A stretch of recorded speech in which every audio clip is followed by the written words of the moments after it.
Tänä aamuna on tarkoitus lähteä tekemään Etelä-Amerikan maatöitä.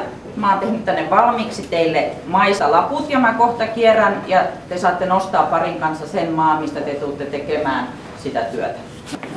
Jokainen hakee itselleen oman.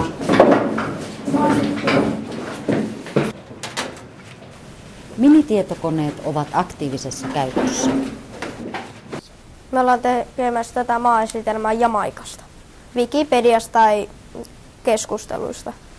Etsitään tieto tuosta maasta, mikä me saatiin. Koulussa on 4 kerrosta ja koska pohjakerroksessa ovat tietokoneluokat, 3 muussa kerroksessa on läppärikärry. Koneita käytetään lähes kaikissa aineissa. Minkälainen sivustolla sä nyt olet tällä hetkellä?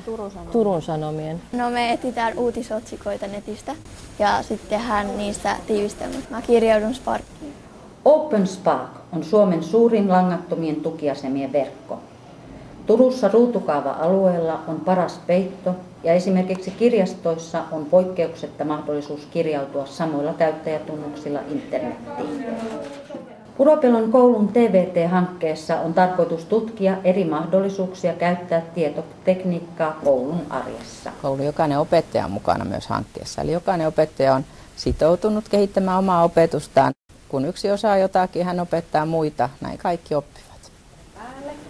Mihin me halutaan se väri? Ja se väri voidaan valita tuosta oikealta olevasta väripaletista.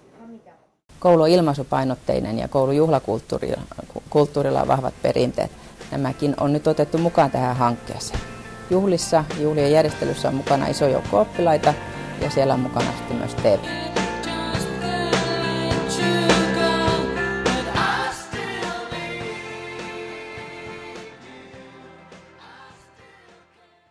No aika pitkälti arjessa. Vähän jokainen tunti rakentuu sillä tavalla, että jotain osioita voidaan käyttää niin kuin miniläppäreitä siinä. Eli tiedonhaku, omia esityksiä, YouTube-videoita ynnä muita. Eli aika monipuolisesti mun mielestä. Hakevat niistä niitä tämän päivän juttuja.